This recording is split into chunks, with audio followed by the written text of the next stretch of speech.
এই আইডিয়াটা ভাই এটা এসেছে বিভিন্ন রকম আমি ইউটিউব চ্যানেল থেকে পেয়েছি।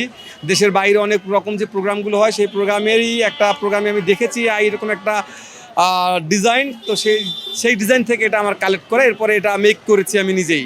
নারী কোলে পুরুষ বলতে যে একজন এই পুরুষটা একজন প্রতিবন্ধী মানুষ যখন সে চলতে না পারে তখন তার পাশে একজন নারী ইনি হলো স্ত্রী, আমার স্ত্রী। তো তিনি আমাকে সর্বাত্মক সহযোগিতা এবং সাপোর্ট করছেন আমাকে সামনে চলার জন্য, যে তিনি আমাকে বোঝাতে চাচ্ছেন যে আমি আসলে অক্ষম না, আমি এখনও চলতে পারি এবং তিনি আমাকে এই চলার জন্য সহযোগিতা করছেন, এরকম একটা বিষয়।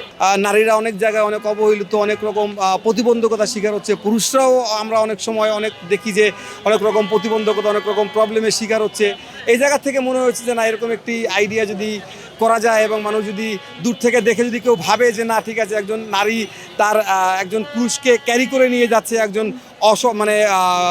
প্রতিবন্ধী একজন পুরুষকে ক্যারি করে নিয়ে যাচ্ছে, তার মানে আমার কাছে এটা একটা পজিটিভ মনে হয়েছে যে এটা তো বাংলাদেশে সচরাচর খুব দেখা যায় না, খুব কম। বিশেষ করে আমরা দেখি ওই রাস্তাঘাটে চললে ফকির মিসকিন যারা আছে তাদেরকে দেখি যে তারা গাড়ি ঠেলে নিয়ে যায়, বা কিন্তু আমাদের যারা একটু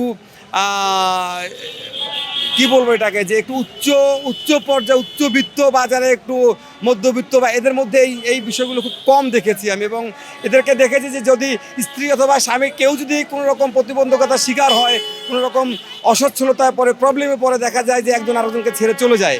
তো এই যে ছেড়ে চলে যাওয়াটাকে যেন রোধ করা যায়, এবং আমি চাই না যে কেউ কাউকে ছেড়ে চলে যাক। সে যত রকম দুর্যোগ বা যত কিছুই আসুক, কেউ যেন কাউকে ছেড়ে না যায়।